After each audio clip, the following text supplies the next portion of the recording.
Alright, welcome back, guys, to another Horror Room movie review.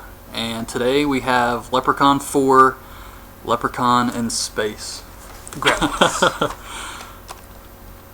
in Space. Let's see, where is it? Yeah, right here.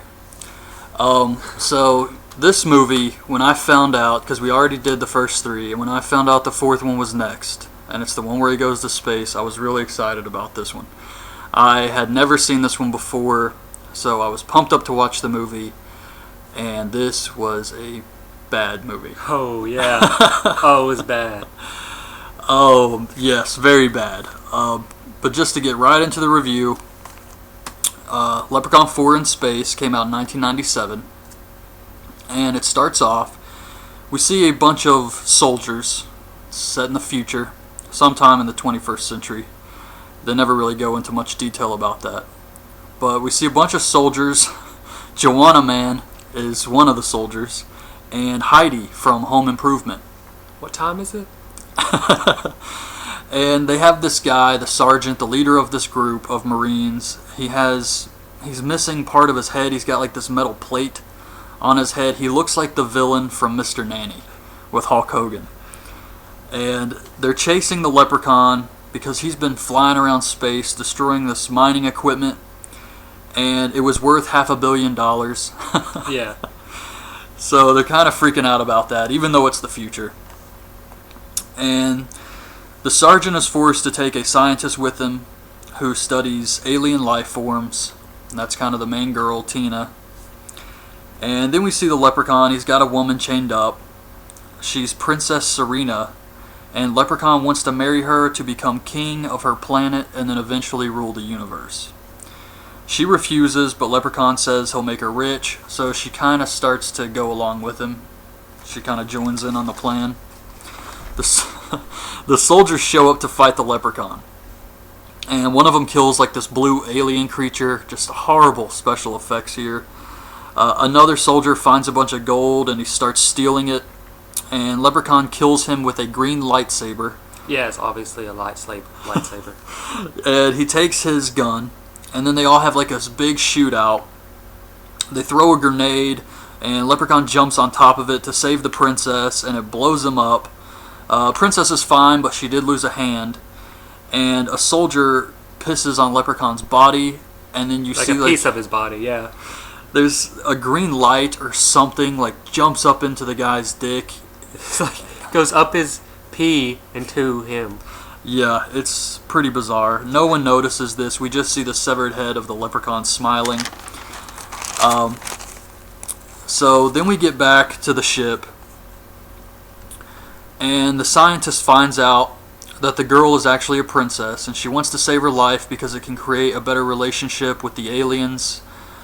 I mean, she doesn't really look like an alien or anything like that. She just has like glitter on her face. Yeah, it's like old school Star Trek to make an alien. Just put a little makeup. Exactly, that's exactly what it looked like.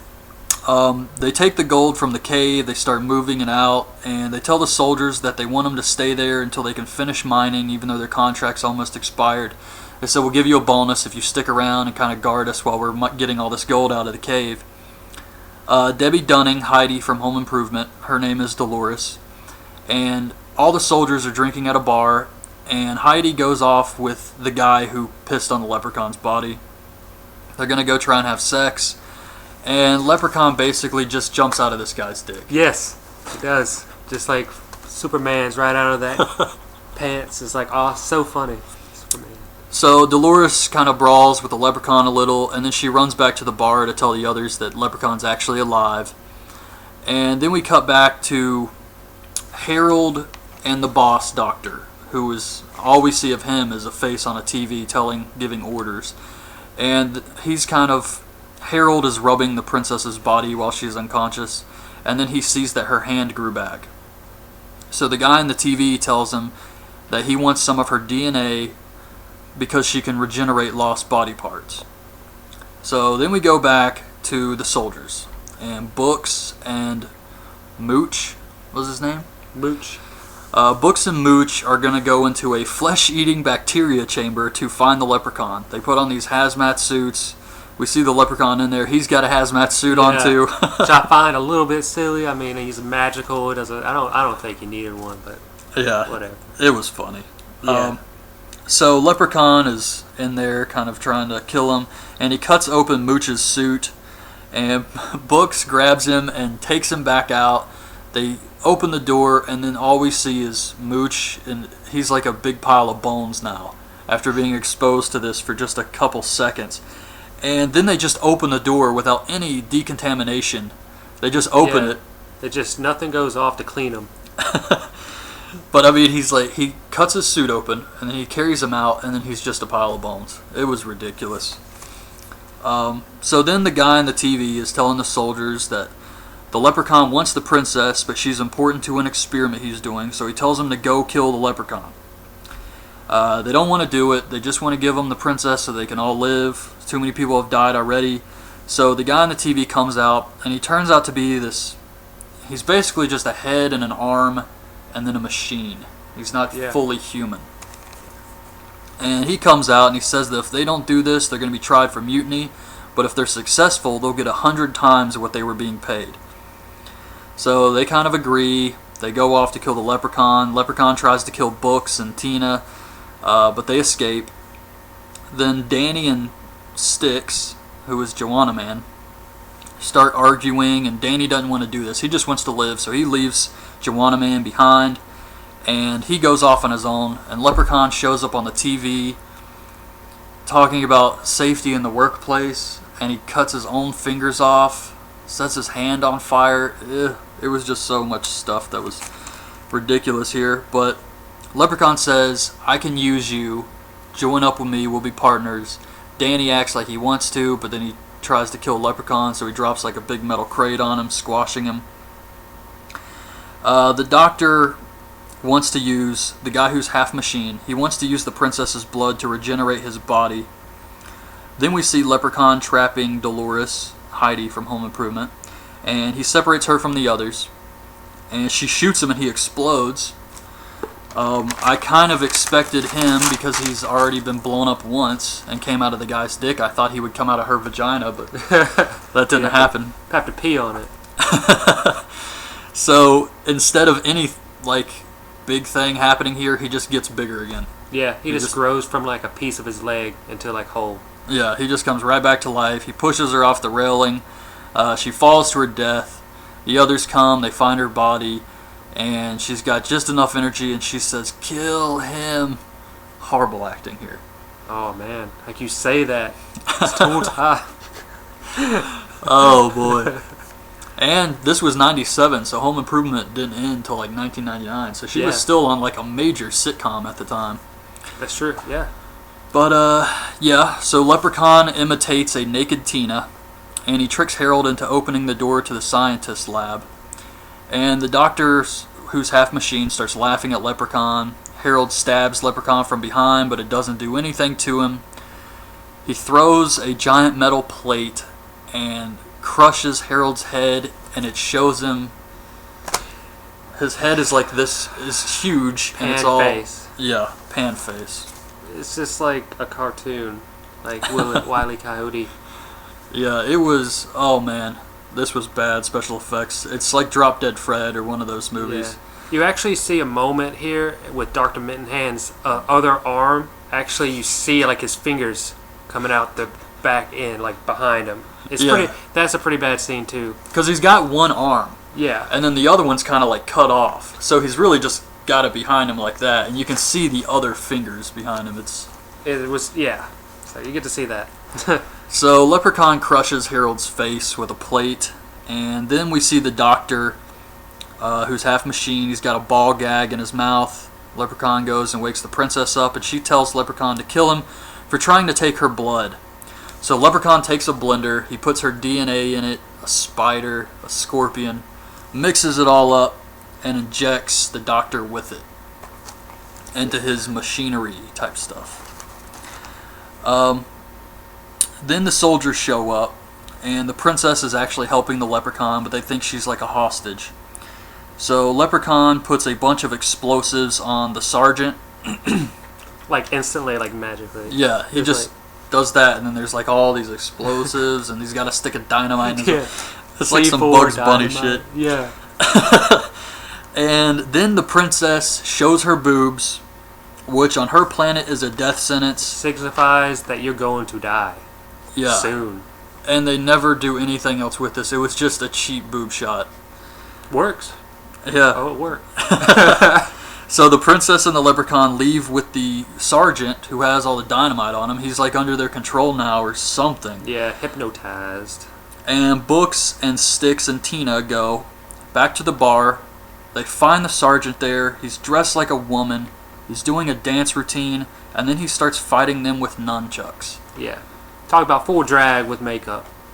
Yeah. Then we cut back to the doctor who was injected with all that stuff. And he's turning into a giant monster. Half spider, half scorpion. Whatever the hell. Mitten Spider. That's what he calls himself. And then we see the guys in the bar. They're still fighting the sergeant, but they don't want to kill him because it is their friend. He's got this fake-ass blade on the end of his gun. Yeah, which kind of appeared. Like, the gun just appeared next to him, and he just, like, picked it up. And it has one of those, I forgot what the blades are called. Bayonets. And you can just see. You can just see when they're fighting, it's just wobble. Yeah. It's such a plastic. So the sergeant accidentally electrocutes himself. His metal plate shoots off, and then they find out he was really a cyborg this whole time.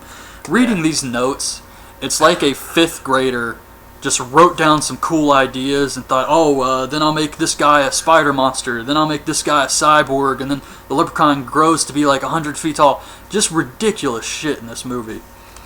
Yeah. But yeah, just rereading these notes, it's like bizarre and just crazy. So he turns out to really be a cyborg. Leprechaun puts the entire ship in self-destruct mode, and then he puts a force field over the escape ship so he can go look for his gold. Sticks goes upstairs to stop the self-destruct mode while Books and Tina go to the ship. Sticks runs into the doctor, who's become like a giant spider monster, and he kind of wraps him up.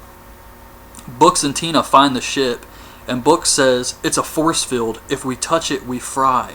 Well, how the hell does he even know that? So, I don't know. But, just shake your head, man.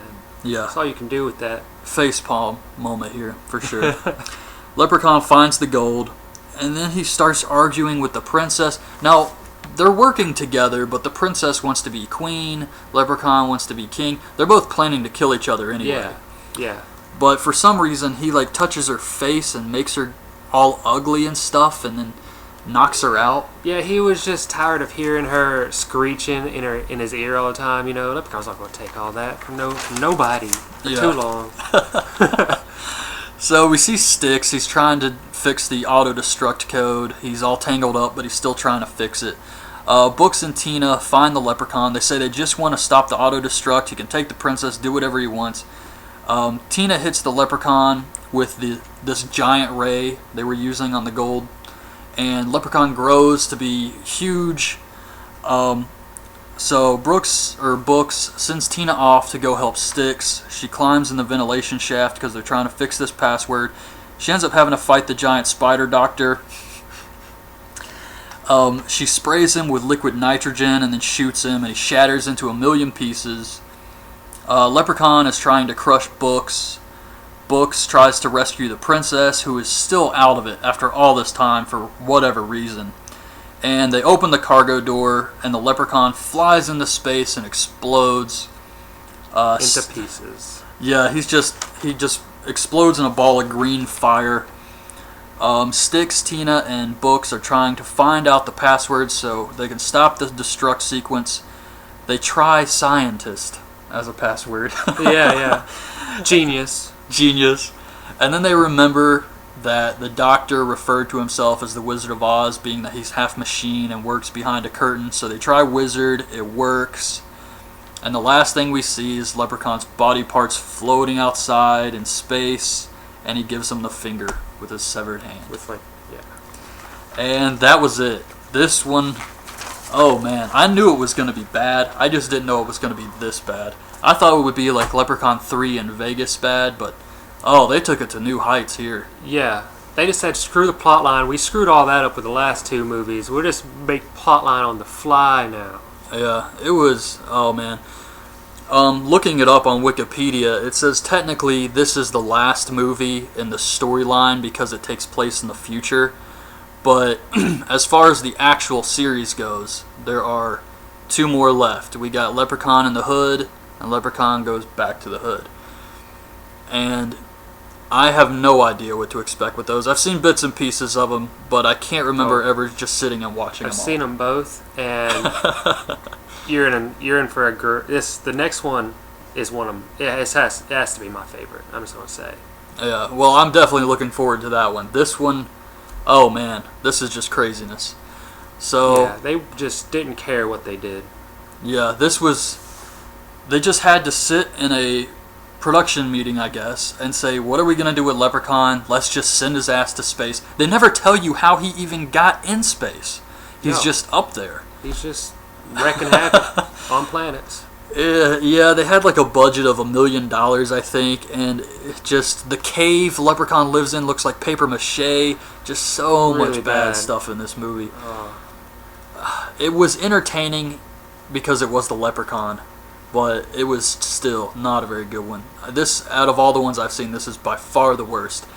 And usually you can find some redeeming value in the others, like they're so bad they're good, or they're funny. Like you mentioned, he didn't even rhyme. No, he didn't. No puns, no nothing, none of that stuff. And dude, it brought a tear to my eye. Not one rhyme. yeah, it's what you come to expect in a Leprechaun movie. You expect a certain amount of just comedy, and this was just everything was pretty much bad. So I guess that's it, really. Yeah. So I hope you guys liked this week's review, and subscribe to the channel if you haven't. Thanks to everybody who has subscribed, and we will be back next week. Can I say one more thing? Oh yeah. Yes. Yes. Yes. Yes.